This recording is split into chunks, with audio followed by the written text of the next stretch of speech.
Green भूमी, निसर्ग संवर्धनाची आस, हाच सह्याद्रीचा ध्यास. उंच इमारतींचा वाढत चाललाय साज, ओसाड पडतायत माळरानं आज. फिरत होता विजय खास, शोधत आपला मोकळा श्वास. विचार आला सहजच मनी, हरित करू आपली भूमी. वृक्षवल्ली आम्हा सोयरे वनचरे या आपल्या अभंगातून संत जगद्गुरू तुकाराम महाराज यांनी माणूस आणि निसर्ग यांच्यातील परस्पर नात्याचे अप्रतिम असे वर्णन केले आहे. मनाचा मनाशी संवाद साधायचा असेल तर तुम्ही निसर्गरम्य अशा वनराईच्या सानिध्यात जा, असे तुकोबारायांनी सांगितले आहे. असेच एक सुप्रसिद्ध निसर्गरम्य ठिकाण म्हणजे सह्याद्रीच्या लांबवर पसरलेल्या पर्वतरांगा. तिच्या नखशिखांत निसर्ग सौंदर्यामुळे तिला आपल्या मराठी मायभूमीचा शिरोमणी म्हणून ओळखले जाते. परंतु आधुनिक युगाचा पाठलाग करत असताना या नैसर्गिक ठेव्याला ठिकठिकाणी आपण बाधा पोहोचवतोय. आधुनिकीकरणाच्या नावाखाली वृक्षतोड मोठ्या प्रमाणात होऊन तिथे सिमेंटची जंगले वाढताना दिसतायत. या विरोधात निसर्ग संवर्धनासाठी ठिकठिकाणी जनजागृती होते, चळवळी उभ्या राहतात, पण त्या तात्पुरत्याच. अशा परिस्थितीत देखील काही जण या गंभीर आव्हानाशी दोन हात करताना आपल्याला दिसतात. त्यातीलच एक नाव आहे पुणे येथील सह्याद्री नॅशनल स्कूलचे संस्थापक आणि अध्यक्ष श्री विजय बराटे. नमस्कार. आपल्या संस्थेला जवळजवळ 20 वर्ष होत आहे. 20 वर्षामध्ये शिक्षण क्षेत्रासोबत आपण इतर विविध क्षेत्रामध्ये पण काम करत आहोत. जसं की दरवर्षी दिवाळीच्या दरम्यान अन्नदान वाटप असेल ते धान्यरूपी करतो आपण. अनेक विविध संस्थांना त्याचा लाभ होतो. तसेच पूरग्रह सांगली पूर असेल, सातारा कोल्हापूर पूर असेल किंवा महाड पूर असेल, अशा वेळेसही आपण खूप मोठ्या प्रमाणात मदत केली होती. आणि परत करोनाच्या काळामध्ये सुद्धा अनेक लोकांना 35 ते 40 दिवस आपण जेवणाचा कार्यक्रम केला होता. त्याही ठिकाणी खूप चांगलं संस्थेच्या वतीने कार्य झालं होतं. आणि या प्रत्येक कामाला सह्याद्रीची पूर्ण टीम आणि संपूर्ण पालक वर्ग आणि विद्यार्थी वर्ग यांची आम्हाला खूप खूप मदत झालेली. ह्या तुमच्या मदतीच्या जोरावर किंवा त्या ताकदीवर आम्ही निसर्ग संवर्धनाकडे आता वळू पाहत आहोत. गेल्या 2 ते 4 वर्षापासून आपण निसर्ग संवर्धनाचं काम झाडे लावण्याच्या माध्यमातून, झाडे लावणे आणि झाडे टिकवणे ह्या माध्यमातून करत आहेत. 2 वर्ष करोनामुळं ह्या कामामध्ये आपला खंड पडला, तरीसुद्धा काही प्रमाणात झाडे वाटप करून ते काम आपण कार्य ठेवले. ह्या वर्षीसुद्धा ह्या कार्यक्रमाचं स्वरूप आपल्याला मोठं करायचं आहे. कारण की संस्थेचा आवाका आणि निसर्गाची गरज पाहता ह्या जो कार्य आहे, झाडे लावा झाडे जगवा, ह्याचं मोठ्या संख्येने कार्य होणं गरजेचं आहे. कारण की आधी मी वैयक्तिक लेवलला करत होतो, त्याच वैयक्तिक मर्यादा असतात. तर काही अशा गोष्टी घडल्या की त्या ठिकाणी याचा जर आकार मोठा करायचा असेल तर सहभाग, लोकसहभाग आणि संस्थाच्या माध्यमातून करणं गरजेचं होतं. ह्या गोष्टी जाणीव झाल्यानंतर वनविभागाशी आपण सातारा कोरेगाव वनविभाग, जरांडेश्वर प्राचीन मंदिर आहे त्याच्या पायथ्याला आपण वनविभागाच्या मदतीने वनविभागाच्या जागेत साधारण 35 ते 40 विविध प्रकारच्या जातीची पर्यावरणपूरक झाडे लावत आहोत. त्यामुळे पशु पक्षी प्राणी यांचा अधिवास आणि खाद्य ह्या गोष्टी त्या ठिकाणी उपलब्ध होणार आहेत.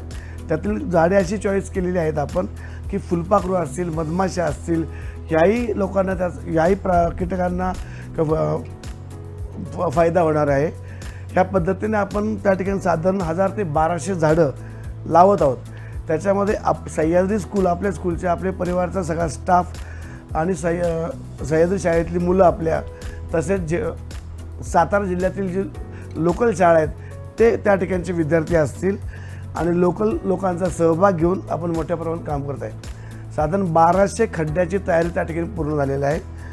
पावसाळा संपल्यानंतर आता जे 3 ते 4 महिने आपल्याला पाणी पडतं आहे, तर हिरवाई दिसते, पण पाऊस संपल्यानंतर डोंगर भागामध्ये गवतं सुकायला लागतात त्या ठिकाणी पाण्याचं इरिगेशनचा फार मोठा प्रश्न असतो आणि झाडांच्या बाल्यावस्थेत साधारण 4 ते 5 वर्ष आपण जोपासल्यानंतर पुढील अनेक वर्ष ते आपल्याला सांभाळतात. याकरता आपण सुदैवाने माझं शेजारीच असल्यामुळे 45 लाख लिटर क्षमतेचे शेततळ आहे.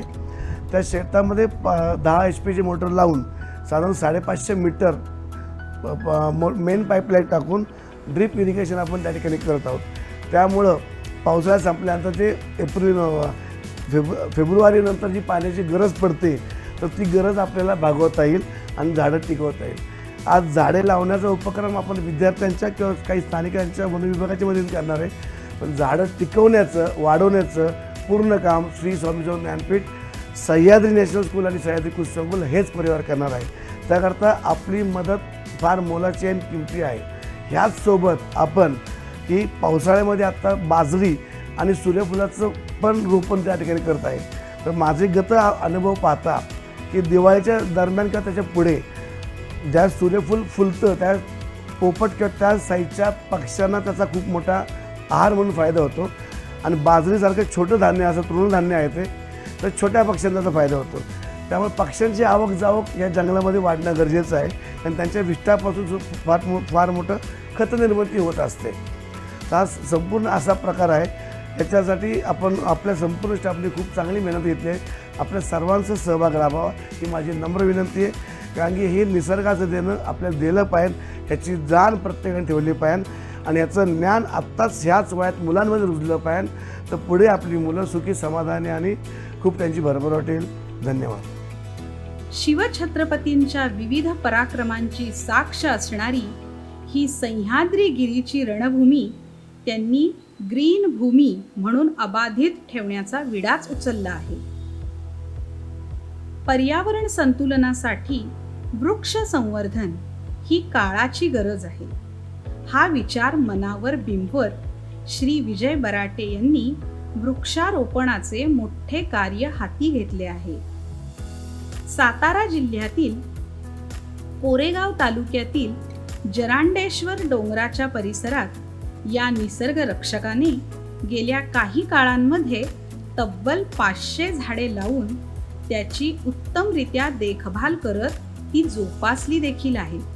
आपले हे काम ही आपल्या ध्येयाची फक्त सुरुवात आहे असे सांगत ते आपल्या ध्येय निश्चितीकडे सरसावण्यास सज्ज आहेत. सध्या जवळजवळ 1500 झाडे लावण्यासाठी खड्डे तयार असून लवकरच समाजातील विविध घटकांना या चळवळीत सामावून त्यांच्याकडून या मोहिमेची निगा राखण्याची शपथ घेऊन वृक्षारोपणाचा हा टप्पा पूर्ण करण्याचे त्यांचे उद्दिष्ट आहे. याच परिसरात विविध प्रकारची पर्यावरणपूरक झाडांची लागवड करून या परिसरातील निसर्ग समृद्धतेमध्ये मोलाची भर टाकत येथील पर्यावरणास नवसंजीवनी मिळवून देणाऱ्या सह्याद्री परिवाराचे इथले लोक विशेष कौतुक करतातच. त्याचबरोबर त्यांच्या या कार्यात ते स्वतः सहभागीही होतात. याच सामाजिक भावनेतून सामाजिक प्रेरणेतून सह्याद्री संस्थेने तब्बल 50,000 झाडे लावून ती जोपासण्याचा निश्चय केला आहे. नुसताच केला नाही तर त्याची सुरुवात देखील केली आहे. या स्तुत्य उपक्रमाला प्रसिद्ध सिनेकलाकार वृक्षप्रेमी सयाजी शिंदे यांचं मोलाचं सहकार्य व मार्गदर्शन मिळालं आहे. तसेच साधारणपणे 1500 रोपांचं वाटप सुद्धा करण्यात येणार आहे. हा वृक्षारोपणाचा कार्यक्रम 25 जुलै 2022 रोजी सकाळी जरांडेश्वर पायथा, जळगाव, सातारा येथे आयोजित केला आहे. या कार्यक्रमास शाळेतील विद्यार्थी, सह्याद्री परिवार, ग्रामस्थ तसेच माननीय सयाजी शिंदे आणि माननीय विजय बराटे सर उपस्थित असतील. या प्रामाणिक कार्यामध्ये आपणही सहभागी होण्याचा, त्यांच्या पाठीशी उभं राहण्याचा निश्चय करून आपल्या मायभूमीस ग्रीन भूमी करूया. चला आपल्या सह्याद्री गिरीचे नंदनवन अबाधित राखूया. धन्यवाद.